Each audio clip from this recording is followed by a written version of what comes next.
So I had forgotten that I was actually more aware of this film than I had remembered. So the title itself, which I can't actually pronounce, Panchali or whatever, Hmm. it is part of a trilogy of films called the Apu trilogy, which I'm sure you noticed. Yes. And that trilogy has been on my radar for several years. It comes up on a list of, you look up like recommended all-time great movies to watch from Roger Ebert or AFI or whatever, and I would see this Apu trilogy and hadn't really ever researched too much about what it was, but it was showing up as, hey, these are some of the great historic movies you need to see. And I ended up putting this one on the list, 2 years ago, and probably wasn't until I sat down to watch it, or even after I watched it, that I realized, oh, this is the Apu trilogy. Yeah, there was a couple places where I read that people consider this like the best Indian movie ever made.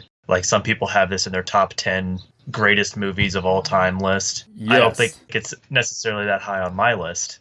No, But- and I think we've had a lot here to start off season 3 of this podcast of the movie vegetables, where this was definitely kind of slow going, but at the same time, I kind of got a little emotional at the end, and actually even more so. So I was explaining to my mom the day after I watched it, like, just about some of like the emotional moments there, and I almost started tearing up explaining it more than actually during watching the actual film, because like it is a really good, heartfelt story, and basically an amateur production. I mean, they all kind of became professionals, but it was like the debut for the director, the debut for the cinematographer. The actors were mostly non-professional, and I just kind of watched something saying they didn't even really rehearse. They just did this movie and won a lot of awards. Yeah. And looking at the cast, it looks like the family, at least the father, the mother, and Apu, might all be an actual family in real life. Oh, I missed that. Okay. So they all have the same last name. Oh, okay. I am seeing So that. if you look at, they all have the same, is it Banerjee? Yeah, Banerjee, or however you would say that. Yeah. Yeah. Interesting. Kanu, Karuna, and Subir, and then the young Durga is Runki. So I think they're all an actual real family that the director found. Right, because even if that's a crazy common name, well, even in the States, what are the odds that all the family would be named Jones or Smith? So it's right. yeah. But that explains the palpable chemistry between the mom and the dad, or when they're talking to the son, it's like, I noticed that it was very realistic, their interactions, and I was like, man, these guys are like, this is their first time acting. That's some real talent. But I guess it explains some of that if they were all an actual family. Which is interesting. When I watched The Rider, the Western from last year set in South Dakota by the Chinese director, anyway, it was on my top 10 list, and I thought it was something I had never even seen or heard of, that like the main family was actually, the main character, the guy playing his dad was his actual dad, the girl playing his sister was his actual sister, but yet it also wasn't their real lives. It was just kind of loosely based on his own life, and just they kind of made a narrative from that. This is 60 years ago, and a similar kind of concept. Now it's based on a series of novels or a novel, but yeah, just kind of the idea of non-professional actors and actually pulling it off. Yeah, it was a little slow, but it's also, I mean, a lot of movies from the 1950s are slow by today's standards, but yeah, it is almost kind of mesmerizing watching this film. And we'll go ahead and get into the story. So, well, one more thing, while we're still on the subject of the cast, the old aunt in the movie. Oh, she was awesome. Yeah. So she comes on screen like within the first 5 minutes, and when I first saw her, I was like, man, she looks old. Like, I wonder how old she actually was. Like, oh, right. She looked like 90 or 95. Yeah. She was 80 years old, and she actually died in 1955, the same year the movie came out. She died before it came out, but apparently the director like went to her house and showed her a projection of the movie so that she could see it before she died. But she died in 1955, the same year the movie came out. And that kind of, I think highlights the idea of these movie vegetables. We both kind of talked about being a little bored by this movie, but we're also both talking about these exciting little moments from it and these things we really liked from it. So again, it goes to the fact that, yeah, you know what, some of these might be kind of tough watches, but you don't regret watching them. And it's not like they're bad Right. movies; they're just a little slow. But again, this is a very impactful movie. I think it is very important, and I'm glad it kind of came up on this list. So narratively, I kept waiting for like a big event, like something to happen to trigger the plot. And then about halfway through, you kind of realize there's not a plot so much as this is just a slice of life. You're getting to know these people in this world. And we have similar movies that deal with this idea of appreciating everything in a way that we just don't in our culture today, where, you know, the old woman is so proud of the shawl she has because it'll keep her warm at night. And, you know, even stealing a piece of fruit is a big deal because we don't have a lot of things, or the beads. And of course, that's the part I started almost crying about when I was telling my mom the story of the stolen beads. Oh, yeah. Anyway, so we actually meet, it's called the Apu trilogy. We meet the girl, Durga, first, and she is stealing fruit from an orchard, and everyone's kind of talking bad about her and kind of blaming her mom for not, taking care of her, keeping track of her kid. And it's just their lives. They're kind of poor and don't have a lot. And the little boy is being woken up for school, and he's all groggy. Yeah, and when we say poor, I mean, like, literally about as poor as you can get. In the movie, they reference their rich neighbors a lot, and their rich neighbors like still live in a mud hut. They still live, they still have to bathe and wash their clothes in a river. Right. They there's at one point at the beginning of the movie, I think it's when the mother's talking to the dad because he says he wants to be a writer because he's a priest, right? Yes. And he wants to be a writer. And she says, 2 good meals a day and new clothes twice a year. What more could we want? Like that's like the aspirational level. That's what their like max wealth is in their minds, is being able to eat twice a day. Yeah, and every once in a while getting in some new clothes. Right. And again, I guess we should say too, so the movie's from 1955, and it's based on novels from the 1920s, I think late 20s.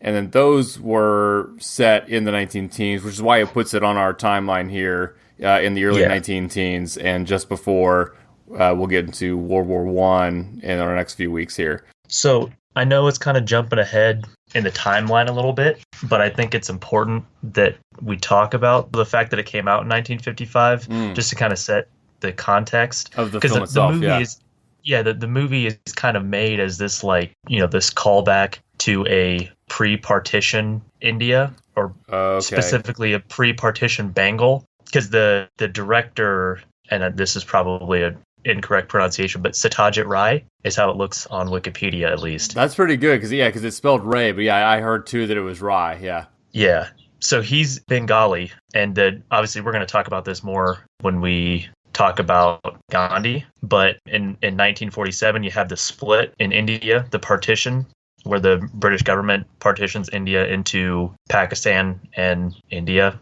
And Bengal, which is where this guy's from, was actually split into 2 parts, and half of it stayed with India, and the other half went to Pakistan. Okay, I get confused there, because what about Bangladesh? Where does that come into play? So when they draw the line for the border, they draw it along religious lines. And so Bengal, the province of India, is split into a western half, which stays in India, and that's a majority Hindu population. Yes. And then the eastern half is majority Muslim, and that becomes East Pakistan. So this was actually before Bangladesh as a country. Okay, because obviously, I mean, for those not looking at a map right now, Pakistan is on the west side of India, so that's why I was confused, because Bengal's in the east. Yes, eagle-eyed listeners will notice that there is only one Pakistan today, and that's because in 1948, which was right after the partition, they made the national language of Bengal, or at that point, East Pakistan. Actually, it was called East Bengal still in 1948, but they made the national language Urdu because that's the national language of Pakistan, and there were all these protests.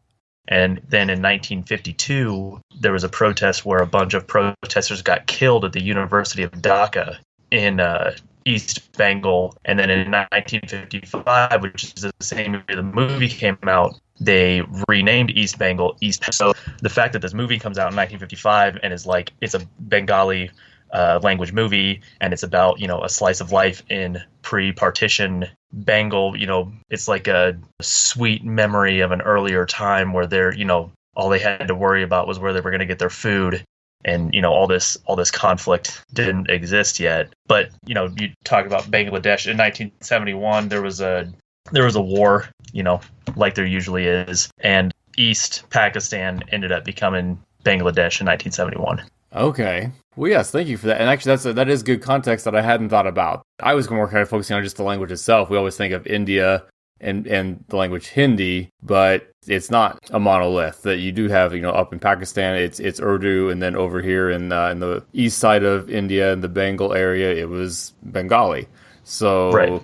There is kind of disparate languages here, each with their own cultures and everything. And again, it's just very easy for us to whitewash it all as one thing, but everything's unique, especially when we talked about with Embrace of the Serpent, where all those Amazon tribes, they might be 6 miles apart and speak a completely different language. So of course, when you get over to these other parts of the world, you're going to have more localized languages and distinct cultures and everything. Yeah, and there's actually and this is kind of a call ahead to the Gandhi episode, but there is a really good video that Vox did. It's a YouTube video talking about on the western side of India, the partition lines, how they were drawn and where they were drawn, and specifically how it affects the Muslim and the Sikh communities along the border, where prior to 1947, a lot of them are living together in peace and harmony just fine.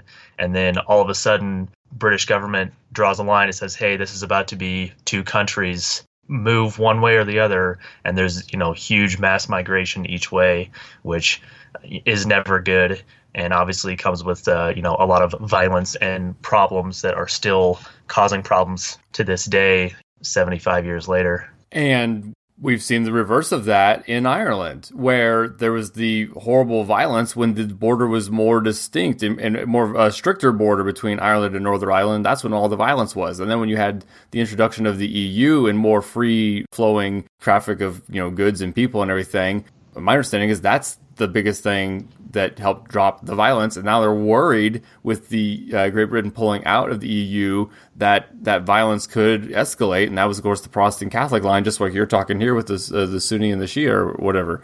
And, yeah. And drop to the violence. At time of recording, there is no war in Ireland, but who knows? Oh, true. Yeah, well, actually, we should note we're recording this on August 1st, and it's not coming out until actually I checked my calendar, November or December. So fingers crossed, Logan. Yeah. Okay, back to the movie. Again, the plot is secondary. It is just slice of life. You're meeting the little girl and her brother. It's more just like just appropriate to talk about the personalities, and then we can kind of get to the third act where we get into the plot. But the girl is kind of actually a lot of the characters are rambunctious, so that's what's kind of neat. Is like the old lady is. I mean, I even used the word rascal in my notes. She's just kind of ornery, and the little girl is kind of stealing fruit, but has a good heart, and the little boy, they just want to play. And I think what this highlighted for me, and I get this a lot when I read, novels from the 19th century or whatever, just how people are just always the same. And so, yes, in a 1955 movie about 19 teens Bengali, you see this common humanity, and you're like, oh, that was just like me growing up, or that's just like my family in these ways. And man, I think that's why things like this are important, just to open up your eyes to the experiences of other people throughout the world, which is, again, why I like to include these movies on the list. And it's important for contemporary cultural appreciation and not just looking at, the history of, what we're doing with this project.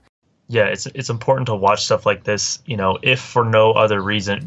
I mean, I think people would appreciate the story, even though it is kind of slow, and it, for some people it's hard to watch a movie in black and white or watch a movie with subtitles. But yeah, just to see, the shared humanity, the commonalities between, when you think about it in your head, like, what do I have in common with a person who's growing up in Eastern India in 1910?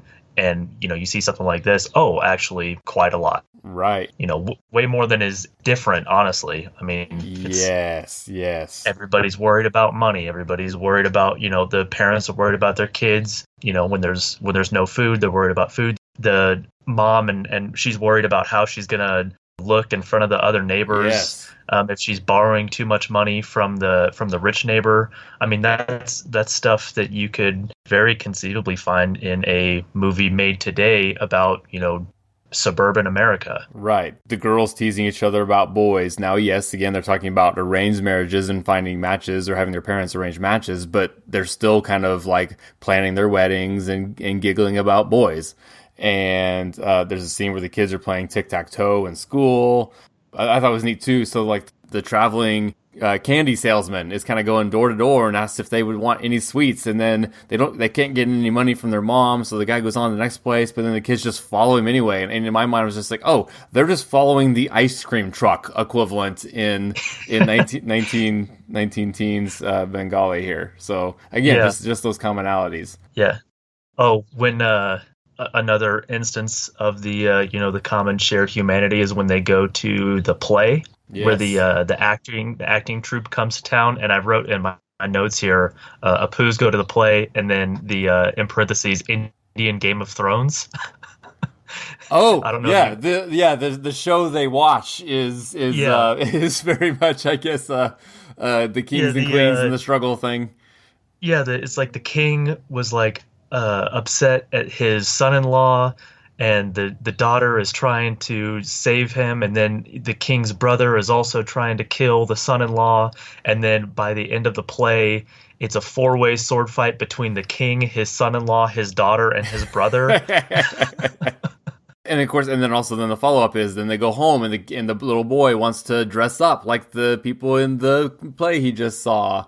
Yeah, and his mom whoops him for making a costume out of all of her foil that she was going to use in the kitchen. Oh, right. That's why she's mad at him. And then he later steals paper from his daughter or from his sister. Yeah, but she's yelling at him, saying that he used up all the foil to make his prince costume. But I mean, that's right. That's what a little boy would do, right? Not necessarily stealing foil specifically, but that just doing something because you wanted to play, or you wanted to have this make a costume or something, and then upsetting your mom because you used the wrong thing. I mean, I think that's something that everybody can relate to. Exactly. And I do want to mention this. So this is about the point in the show where they all go over to the neighbor's house, and the neighbor kid has some beads, and then we come back to the home of our main characters. And the mom of the better off family comes over with her kids and is basically, I'd say knocking on the door, but there's not really even a door. Anyway, she's just really mad because their beads have gone missing, and Durga must have stolen the beads, and we demand that they give them back. And Durga denies it, and basically kind of comes to nothing because, I mean, if they don't know where they're at, and, basically mom says, all right, we'll find them, we'll bring them back, but how do you know she took them? And they kind of just move on, and I gave Durga the benefit of the doubt. I mean, she's stolen some fruit, but they don't show us her stealing the beads, and she didn't seem necessarily that interested in them, I didn't think. I'm trying to think at what point the father goes out. Basically, he gets a gig to perform some baptisms, even though it is a Hindu thing. You always think of baptism associated with Christians, but it does seem to be a Hindu baptism of whatever sort. And the train. So I did think that was interesting that basically at one point, like, the little boy doesn't even believe that his sister has seen a train before, just because, like, that's such a crazy idea. And they go and they do finally then go and see a train with the brother and sister together, and just share this moment of awe of seeing the train. And then it's on the way back from that they run across the old woman, and she is dead. And just kind of, she's just out in the middle of nowhere. So just this kind of idea that everyone's just always vulnerable, and it does, seem to be highlighting that it's due to the poverty, and they just kind of have to move on. So yes, dad is gone at this point. That actually, he writes that the baptism job fell through. I guess by the time he got there, 2 of his clients' sons had died, so it kind of just eliminated the whole ceremony. But he's going to try to find some work while he's out, wherever he is in another part of the country. He must be far enough away, because he stays away for like 5 months or something, much to the mom's grief. Yeah, and that was kind of interesting, and it's something that, in the communication age that we live in now, where you and I are on literally opposite sides of the world, and we're able to record this together. Right. But back then, this guy was like 2 cities over, and his wife didn't hear from him for 5 months. Right. And then he could write letters, but he wasn't, and so she doesn't even know what to think. So also on their way back from seeing the train and finding the dead woman, around this time, there's a storm, and Durga gets sick, and I wasn't that worried, Logan. I thought she was going to be fine. The doctor comes by and says, like, oh, nothing to worry about. Just make sure her fever doesn't get too bad. I'm like, okay, good. And, and we're waiting for Dad to get back. And I even, like, said, like, oh, no, like, out loud when Durga died, when she got sick and died. Yeah. Although they do kind of foreshadow that at the beginning. They talk about, her mom, like, feels her head. And it's kind of a throwaway thing, like, oh, do you have a fever today? Uh-huh. So maybe interesting. They kind of, hint at it, like maybe Durga is having, these, regular bouts with, this fever illness. Huh. And maybe her immune system just has to work overtime after she gets sick from being out in the rain. But yeah, no, I was the same way. I was like, oh yeah, you probably got a cold. You got to, blow your nose, going to have the sniffles for a little bit, drink some hot cocoa or whatever the Indian equivalent is in 1910 and you'll be fine. And then, yeah. And then they just how artfully and skillfully they handle it. And again, I don't want to undersell this director, who again is someone I had never heard of, but I also just saw like the clip on YouTube of him winning an honorary Oscar in the early 90s, and they kind of had him telecast into like the 1992 Oscar ceremony from like his bed in India, where he was very, very old, but again, he's that kind of guy, gets the honorary Oscar, wins lots of awards. Anyway, so I handled this scene. So the dad finally comes home, and he doesn't know, because of course, again, like you said with the communication, it's just not there. So Mom hasn't told him. He shows up. He's all kind of happy-go-lucky. He's kind of made some money. He's got some presents, and the mom is just kind of blowing him off. Like she's just kind of mad. She's just keeps like just tidying up and cleaning, and just kind of, she half acknowledges that he's there and isn't, just doesn't even seem to want to really engage. And then he starts like, he just kind of, shows up, oh, I got this for Apu, I got this for whatever, and I got a new sari for Durga. And the mom grabs it just kind of delicately at first, and then just starts sobbing and wailing and weeping uncontrollably. And I don't even know if she says it exactly, but the father, obviously figures out that his daughter is dead, and that's how he finds out. And it's heartbreaking. And they basically just like, the house was in sorts of just repair anyway. Let's just move. We just, we need a fresh start. Let's move out of town. And we'll start anew somewhere else. Things can't get any worse. I mean, the house is already in ruins, so let's just move somewhere else. And as we see the boy kind of climbing a shelf, and he kind of grabs a little pot off the top shelf, and it breaks on the ground, and the beads appear. They were hidden in the bowl there. So that's like the moment we learn that Durga had stolen the beads.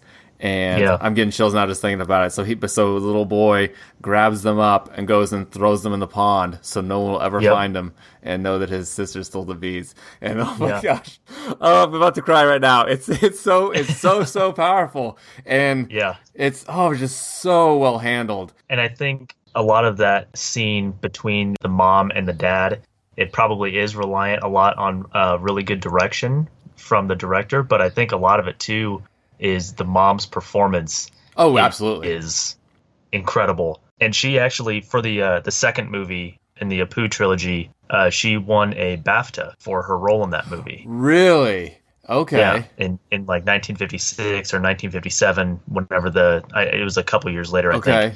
But yeah, so she won a BAFTA award for Best Actress that year for her performance in that movie. So as essentially a non-professional actor. Right. That's crazy. I did want to mention the author of the books, because it did say on Wikipedia here that the book that this movie was based on is autobiographical, at least to some extent. So I think the author of these books is kind of basing the little boy's experiences off of his own life. And he did say he grew up in poverty and then kind of grew up to become a teacher and a writer. So the box office numbers for this movie are insane. Oh. The budget for the movie it gives a range. So there's I couldn't find a specific budget. It says 70,000 to 150,000, and that's in rupees. But at the box office, it made 100 million rupees. Oh my! On a 150,000 rupee budget. So about 1,000. Wait, is that 1,000 full profit? Almost, yeah. Holy cow! Huh? That's fascinating. Because they basically had next to no budget. And I'm guessing everybody that spoke Bengali saw this movie, plus then the international attention that it got. Right, and I think it was re-released as well. And yeah, true, and that always at a helps. later time. So I'm sure that all gets rolled into it. But still, I mean, those are some big numbers for a movie that was made for. So 150,000 rupees is $31,000. Oh wow! So that was the budget, was 31 grand. Is that adjusted for inflation? No, I think that's, I don't know. Either way, it's crazy cheap. Even if it's not, it's still very inexpensive. Yeah. Yeah. I do want to talk a little bit, and you kind of did get into it, and had a lot more information than I had. But I was going to add, as far as just the area of Bengal in general. So if you think of India kind of hanging off the bottom part of Asia there, you have, the Indian Sea, of course, but then that's kind of subdivided into, it's the Arabian Sea on kind of the Saudi Arabia, Iran, Pakistan, India side, and then on the other side with Myanmar and kind of, with Thailand hanging out over there, that's the Bay of Bengal. And then the top part of the Bay of Bengal, if you're going to have just the north end where it kind of meets Asia there, you kind of like a little, it's a bay, and it's the Bay of Bengal. And then Bengal is at the top of that. And so again, it just had to have this distinct language and distinct people. And in the past, it just had a lot more. So we see it in the early 20th century as just kind of a very poverty-stricken area, but it had a kind of more glorious history with a lot of seafaring power, and it's actually a pretty formidable force back 2,000 years ago. And trade was important, and Roman-controlled Egypt was, trading with the Bengal area, via the sea.